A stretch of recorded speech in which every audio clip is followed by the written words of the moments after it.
I took a walk through this beautiful world. Felt the cool rain on my shoulder. Found something good in this beautiful world. I felt the rain getting colder. Sha-la-la-la-la, sha-la-la-la-la, sha-la-la-la-la, sha-la-la-la-la.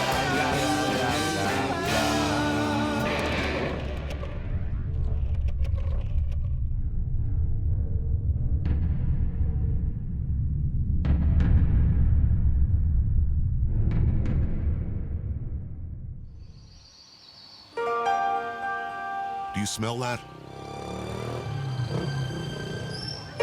Motorbike exhaust, fish sauce, incense.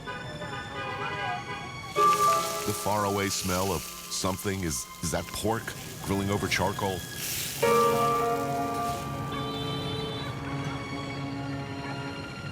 Vietnam. It could be no place else.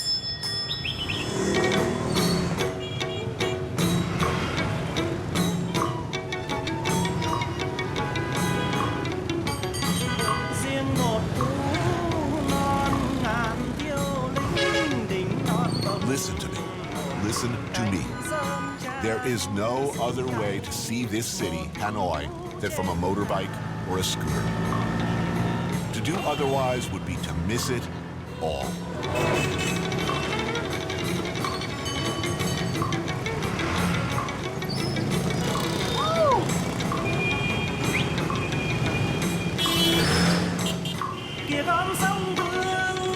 It is one of the great pleasures of my life to join the river of people rushing through the streets.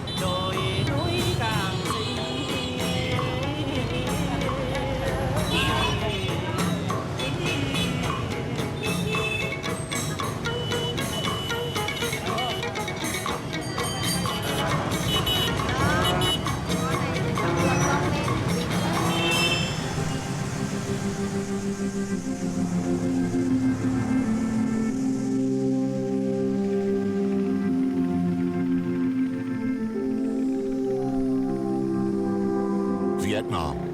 It grabs you and doesn't let you go. Once you love it forever.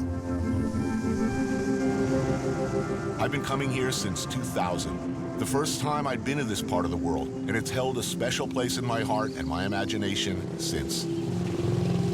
I keep coming back. I have to.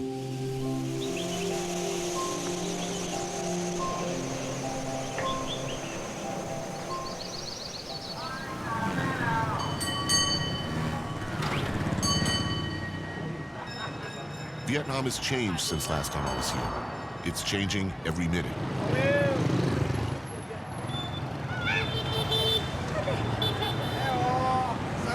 But some things, for now anyway, remain the same.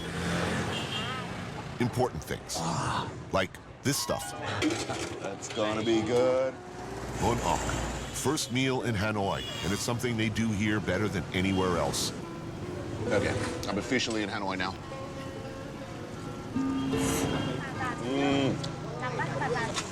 Magic. A spicy, wonderful broth with tomatoes and herb and noodles and fresh snails. Plump and delicious. Look at those beauties. Come to me, plump little love muscle.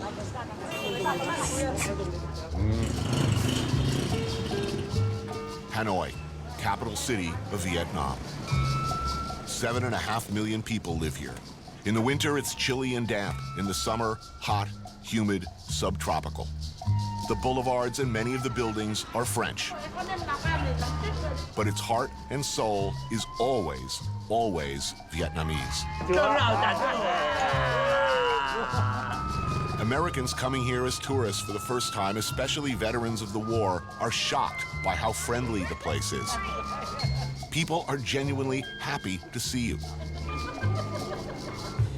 This is Hanoi's old quarter, but it's looking less and less old these days. Man, this area's changed, though. In the Irish/Czech themed club next door. Vietnam is a young country, Almost half of Vietnamese are under the age of 30. Fewer every year even remember what they call here the American War. Those years were a defining time for just about everyone, Vietnamese or American, who lived through them.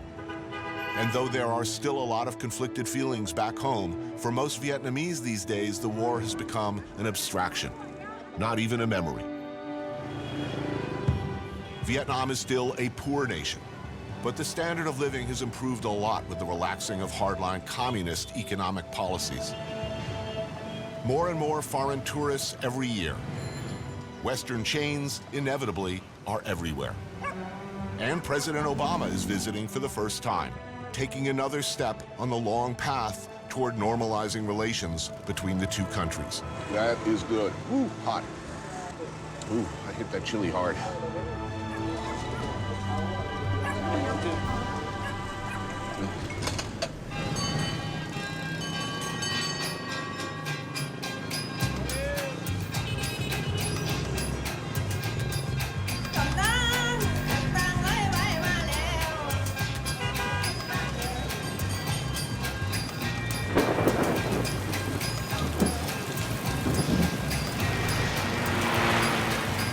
Nice to meet you. Yes. It's such a pleasure. Oh, and we have beer ready to go. Great. Yes. So we're doing by bottle or we're going to pour it in a glass? How would you do it if I wasn't here? I will put it in the glass. Okay. In Vietnam, and particularly in the north, it would be very improper for a woman to drink straight really? from the bottle. Oh, really? Yeah. Okay, well, I'm glad I know this now. Cheers. Tao is an Eisenhower Fellow and a Fulbright Scholar. She's devoted her career to help strengthen the bonds between Vietnam and the U.S. Today, we drove to the outskirts of Hanoi. Cranes, tall buildings, people moving from the country to the city. Marc Jacobs, Prada. I mean, this is a very young country now. Oh, very much a young nation. They like to eat Kentucky Fried Chicken. They like to spend a lot of the time on the internet. The history of our country is a history of wars. We had 1,000 years under the Chinese, and then we had 80 years under the French, and then the Japanese came in. And when the American left, finally in 1975, we got involved with Cambodia. So we only have peace since 1989. Just in a matter of a few decades, the entire population will be those without any war experience. And that's a great thing. And what are we eating today? Well, we are going to have a bánh cuốn. And that means Rice roll. Very thin. like a crepe. Yes, it's like that. And inside, ground minced pork and Bourdain mushroom. Ah. You dip it in, and there you go.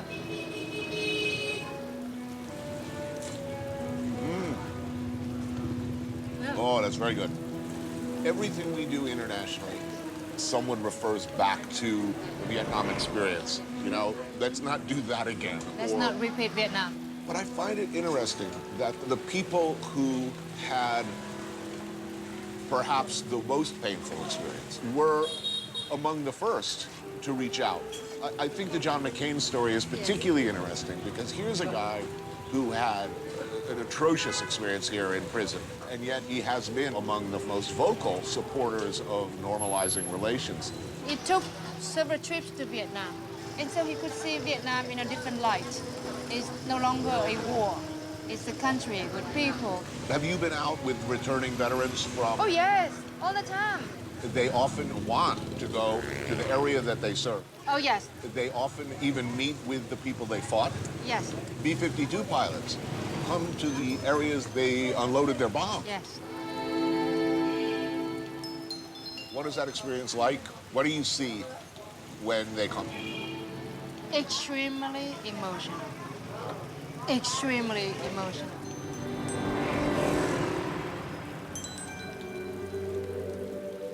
People burst into tears. The memory I kept of you 45 years ago was an enemy. I did anything and everything to protect my life and to protect the people in my platoon. But today, when I see you again, not as an enemy, as a person, everything just disappear. All the bad feeling disappear. And now you actually know how, oh, are you married? You know, how many children do you have? You know, what are you up to? Their life turned into a new chapter. And this chapter is a good chapter.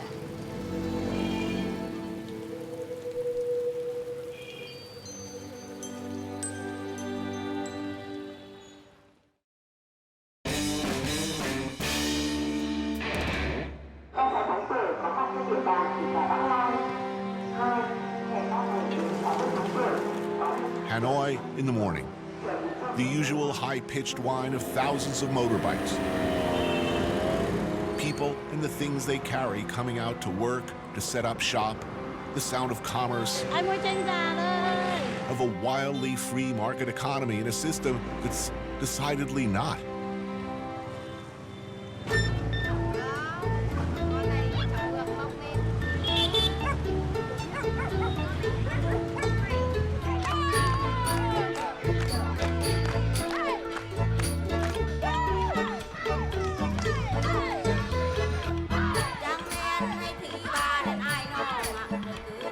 When I first came here, it was Tai Chi at dawn. And that's still here.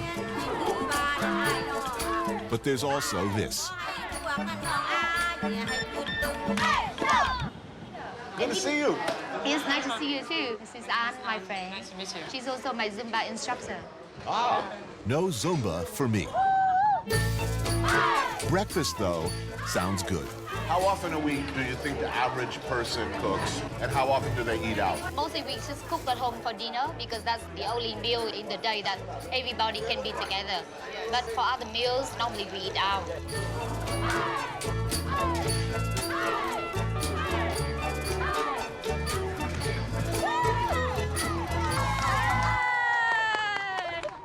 I meet my old friend Ha on the edge of the old quarter, a place known as Cussing Noodles. This is my favorite restaurant. This place? Yes. The name comes from the owner, this lady, known for the free and frank way she communicates with her customers. I usually yells at people. Yes. Đứng đấy làm gì lóng lắm. Nó gọi cái gì gọi nhanh lên, gọi lâu thế. Sao lại bốn lưỡi mới mọc. Nhưng mà nhà chị không có mọc.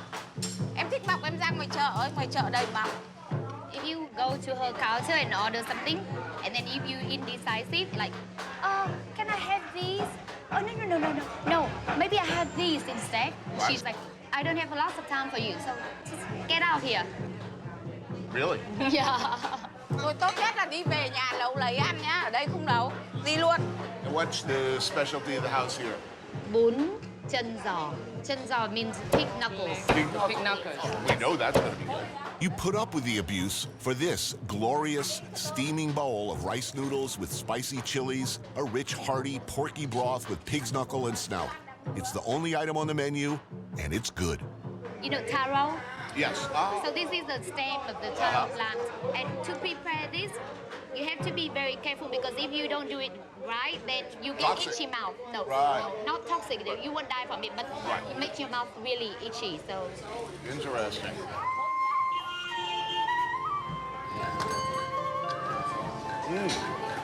Wow, that's delicious. when people talk about Vietnam, they always say about spring rolls or pho, but I think this should be in In the the list. mix. Yeah. I'm easy. Give me some spicy noodles, some pork. I'm happy every time. Buồn cười lắm. Thôi đi đi.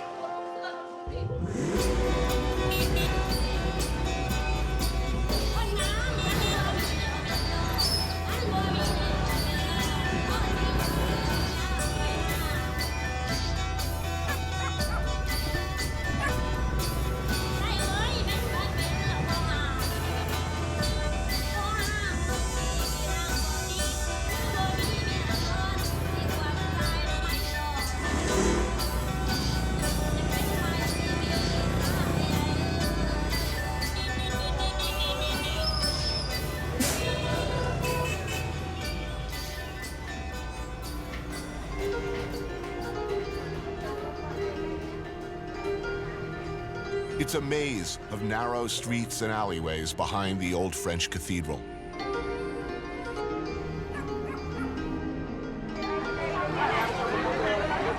Vendors set up stools, and it's happy hour in Hanoi.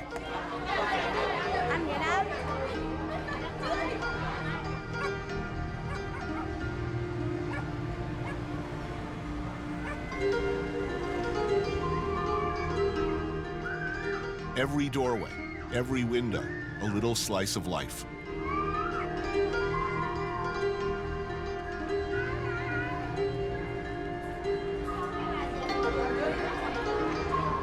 A story all its own. Lives lived, being lived, caught for a second, a moment, then gone. In Vietnam, sometimes to be truly friendly, we have to drink until we are drunk. Well, okay. Yeah. We must. Cheer for friendship. Linh Dinh, my oldest friend in Vietnam from the very beginning. Many happy memories, my friend. We've been to Saigon, Can Tho, Nha Trang.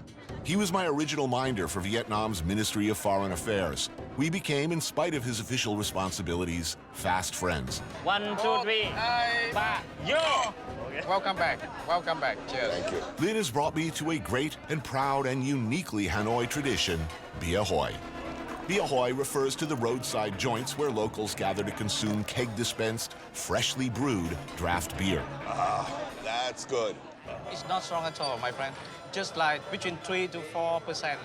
So we need to drink a lot. Yeah. Cheer for Hanoi beer.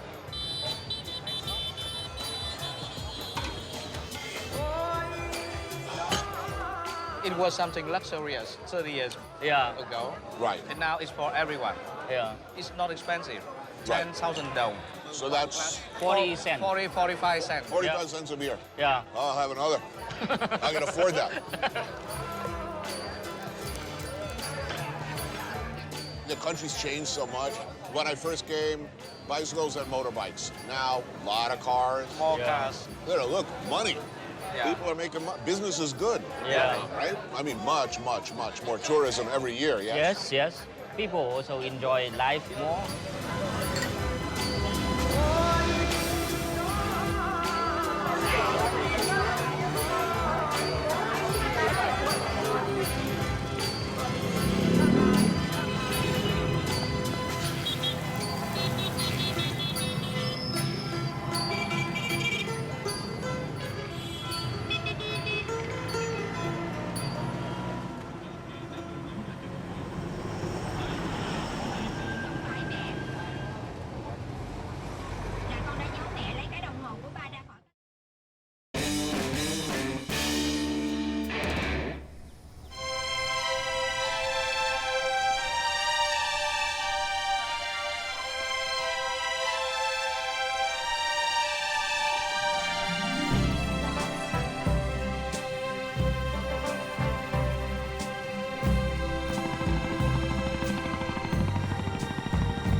Search the globe and you will find no other place that looks remotely like this.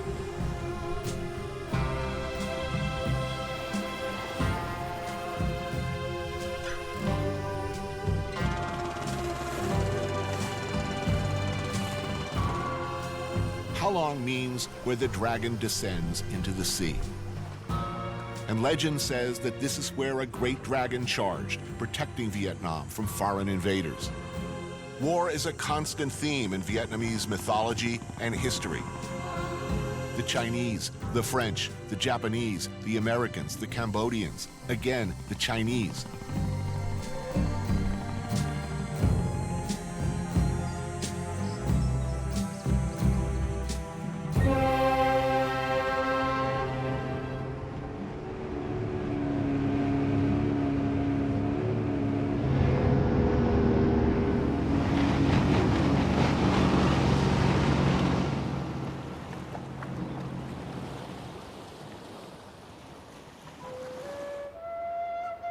Halong Bay has become, for better or worse, one of Vietnam's most visited destinations. Fortunately, this time of year anyway, you don't have to go too far to lose yourself in the past. Find a quiet place where you can still imagine the great dragon's tail thrashing and churning and kicking up these great karsks of rock.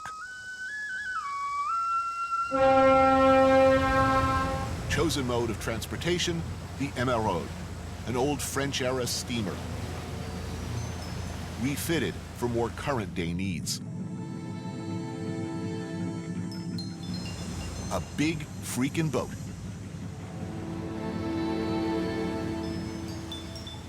And it's all mine.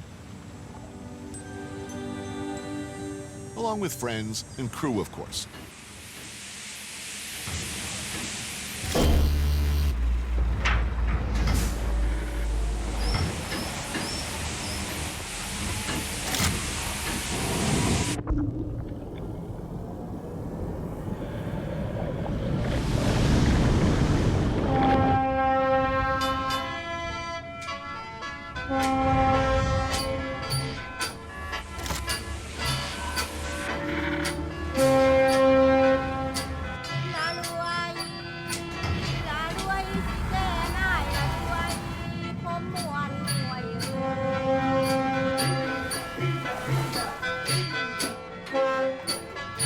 I like this boat. We're living a little larger than last. Last time, the boat was not this nice.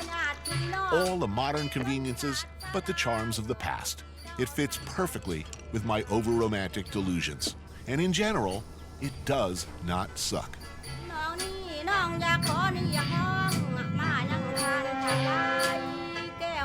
Hello, gentlemen. Hi, Tony. How you doing? We're having some gin and tonic. Gin tonic, traditional Vietnamese drink. Well, not really, but all right. This is my first time trying this. Yeah? He's How first old are time. you anyway? Wait a minute, you were 5 years old last time I was in Halong Bay. Yeah, he's fine. He's 20 now. Wow. Lynn and I came here for another show, what feels like a lifetime ago. Back then, I got to meet his son, Min, who's apparently grown up. These are pictures of you and him. Whoa. 15 years ago, 14 years ago. Oh, my God. Look at my hair. It's changed a little bit. Like over 8 million people are coming to Halong Bay now? Yeah, every year. Tourists. All of this is protected, right? You can't do anything on these rocks. No. And how many of these islands? There's like 1,900 of these rocks out there? 1,969. And this is a good number, you know. It's a lucky number? 6 is for fortune, Right. and 9 is for forever. So fortune forever.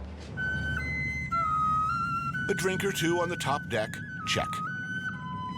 Now for the rest of the day, try to do as little as possible.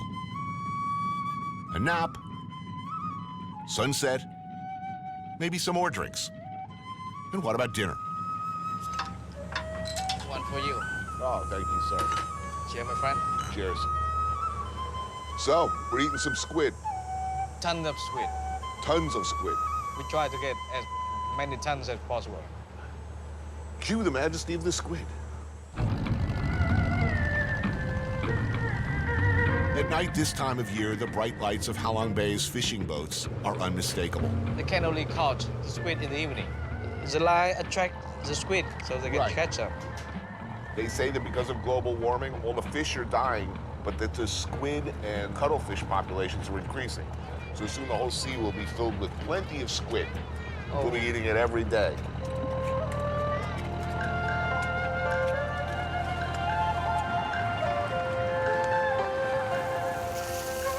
Oh, yeah.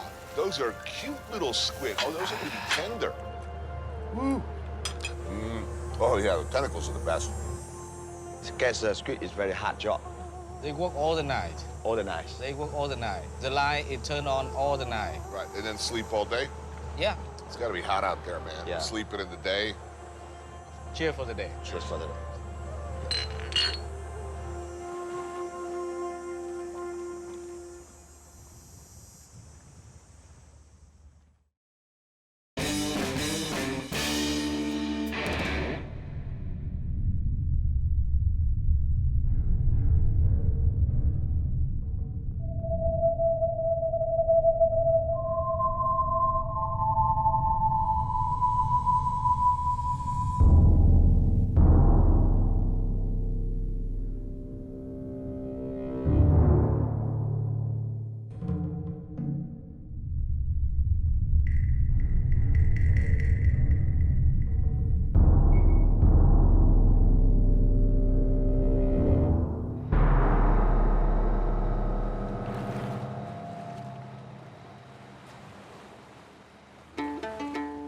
a morning swim, a bowl of spicy noodles, and a view.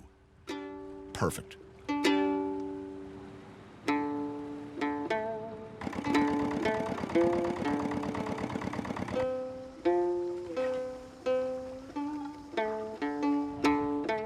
How many in the family?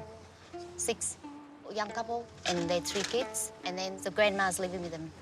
The oldest kid is a girl, and she was sent into the shore with some relatives to go to school because they have no schooling here. Right.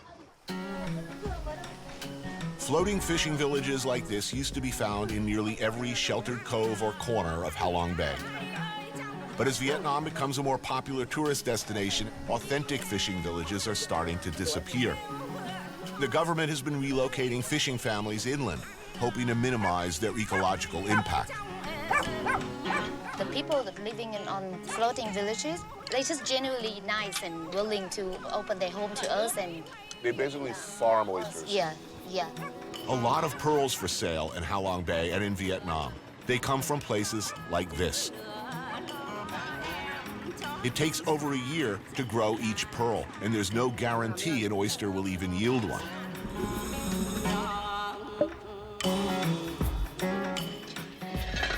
Water spinach, I think that's called, right? What is it? That's the most common vegetable for Vietnamese in Yes. summertime. Yeah.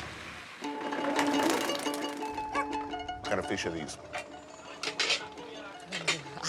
Little fish. Yeah. Halong fish. How long fish? Yeah. It's delicious. Yeah, good fish. This is a pretty prime piece of real estate. They've lived here how long? For many generations, this old grandma is 78 years old, and she said that her grandparents lived here before this all become like a big tourist attraction. Is their situation protected by the state? They're allowed to live here by special because they've been here so long? Actually, the government now is encouraging them to move back to shore because that's better for their children's education. Nói thật là mình cũng thích chuyển trên bờ, nhưng mà chính phủ thì mình vẫn cứ phải, người ta cho thì mình vẫn cứ nên, chứ còn vậy thì lại gì quá, chứ còn mình nhiều người mình mong còn chẳng được, chứ còn bây giờ mình còn cần người ta cho để mình lên bờ, để cho không biết chữ nghĩa, gọi như là không quen biết làm cái nghề trên bờ. Bây giờ mình làm ở dưới biển nó quen rồi, mình làm lưới làm chài, mình đánh cá. They said that they're happy to move back because it's better for their children.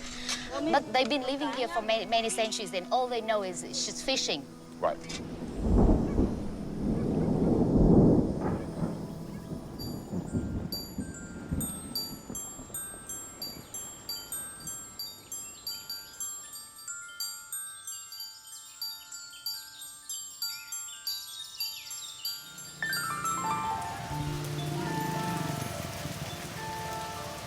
Just another day in paradise. A tropical downpour in a working-class neighborhood on the outskirts of Hanoi.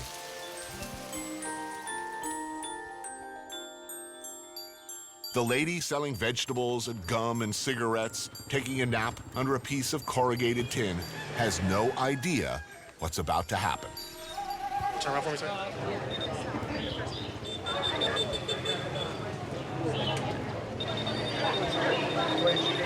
One, two, get down.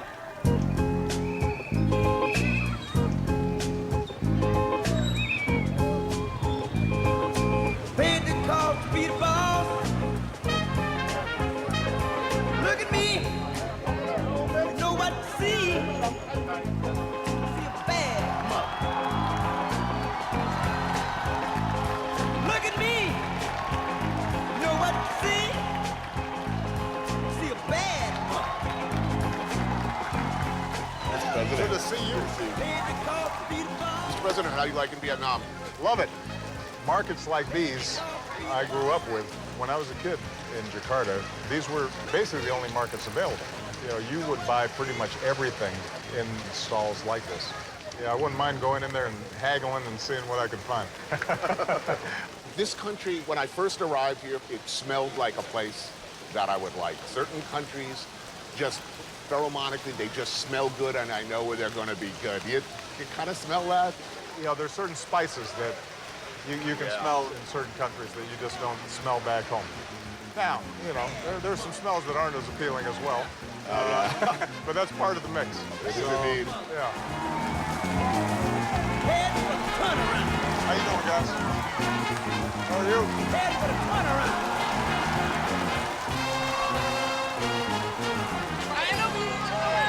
Told you so.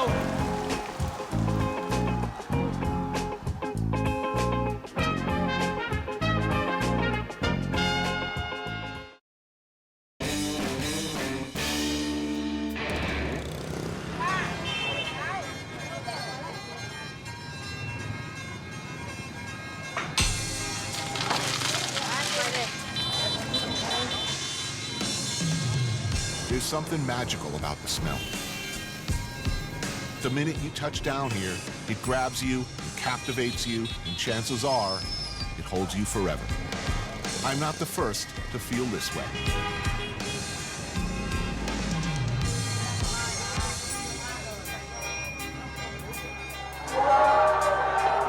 There is no better place to entertain the leader of the free world, in my opinion, than one of these classic, funky, family-run noodle shops you find all over Hanoi. Dinner and a beer cost about $6. I'm guessing the president doesn't get a lot of state dinners like this.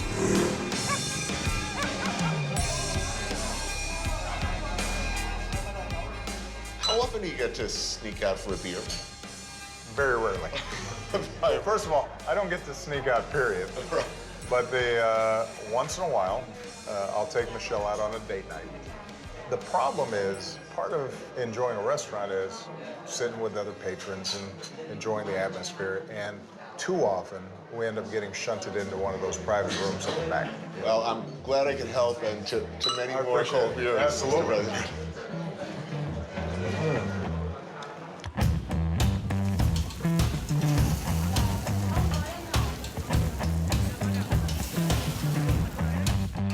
All right, you're gonna have to. I will walk you through. You're gonna have to walk me through this. We're about to eat bun cha. And it is about as typical and uniquely a Hanoi dish as there is. These beautiful little pork patties, some grilled pork belly. Bun cha is served in a broth of vinegar, sugar, and the ubiquitous guac mam, or Vietnamese fermented fish sauce. Chilies to taste. I mean, if you have an important state function after, you might not want to go too heavy. I'm not going with this thing. You know, we're gonna do what's appropriate. Vinegar. All right. And then you just hack off noodles. You just drop them in your bowl. Yeah, it's not too elegant, but I'm managing.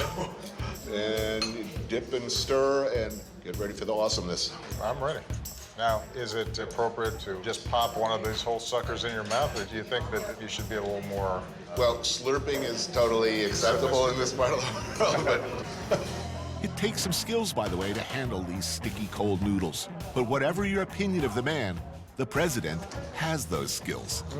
I gotta say. This is killer. This is outstanding. So good to hear. It's really good. And we share, apparently, a sentimentality about Asian street food and Southeast Asia in general. One of my favorite meals of all time. There's an area between Jakarta and Bandung, another city in Indonesia, called Puncak, and it's up through the mountains. So you'd have these roadside restaurants overlooking the tea fields. There'd be a river running through the restaurant itself, and there'd be these fish, these carp that would be running through, and you'd pick the fish. They'd grab it for you and fry it up, and the skin would be real crispy, and they just serve it with a bed of rice. And it was the simplest meal possible, and nothing tasted so good. Now, as a Chicagoan, trickier question fraught with peril. Is ketchup on a hot dog ever acceptable? No. No, I mean that. That's one of those things like, well, let me put it this way. It's not acceptable past the age of 8. My daughter's 8, and she put ketchup on eggs the other day, and I didn't know what good parenting called for at this point. An intervention. I think so. I think you just got to say, you know what, that's not acceptable. I'm sorry.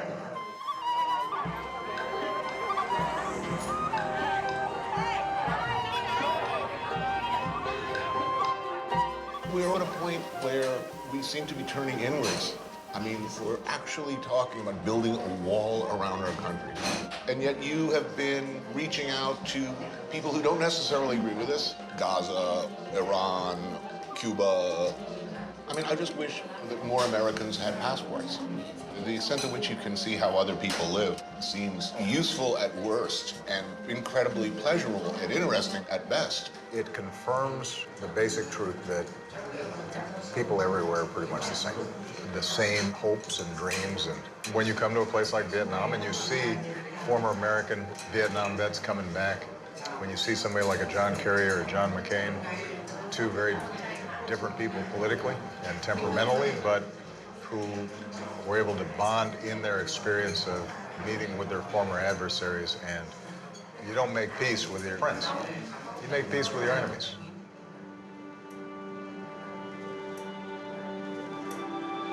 As the father of a young girl, is it all going to be okay? It's all going to work out. My daughter will be able to come here in 5 years, 10 years. She'll be able to have a bowl of bun cha, and the world will be a better place. Yeah, I mean, I think progress is not a straight line. You know, there are going to be moments at any given part of the world where things are terrible. But having said all that, I think things are going to work out. Thank you so much. Cheers. Cheers.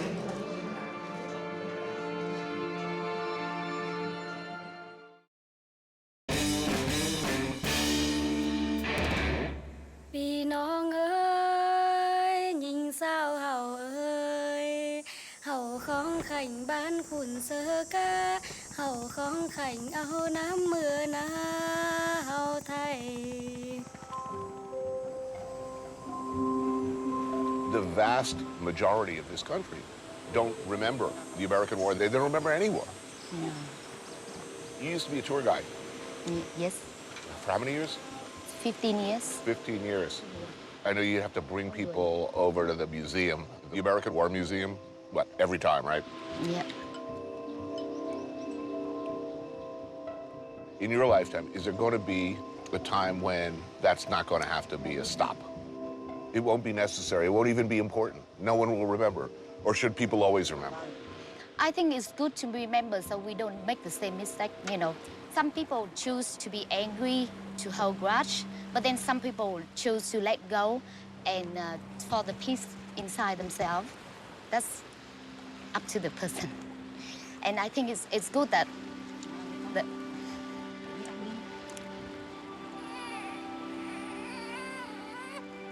it's important that we know about history.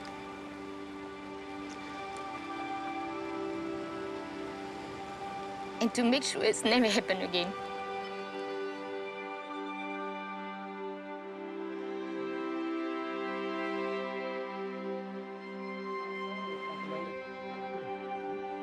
I met a lot of war veterans, and surprisingly, a lot of them don't have any anger against their old enemies.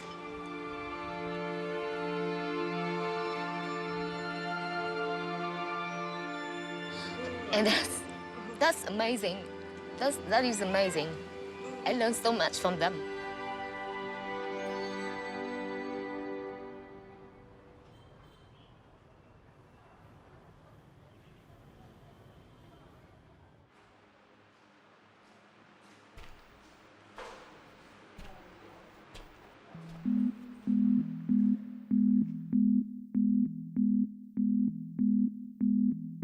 For Vietnamese, we have so many legends.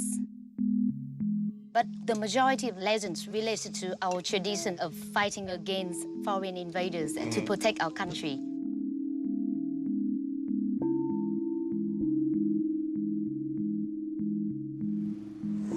Over the last 20 years of my life, I've seen a lot of changes. And we know that there's still a lot of shortcomings.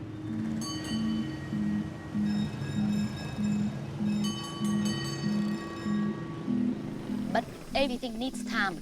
We need to be patient. We can't rush because we really don't want another war. General William Westmoreland, who commanded U.S. forces here in the mid-60s, famously said, "The Oriental doesn't put the same high price on life as does a Westerner. Life is plentiful. Life is cheap in the Orient." It was an extraordinarily grotesque and wrong-headed observation from a guy who, if nothing else, was expected to understand his enemy on the battlefield. He could not, it turned out, do even that.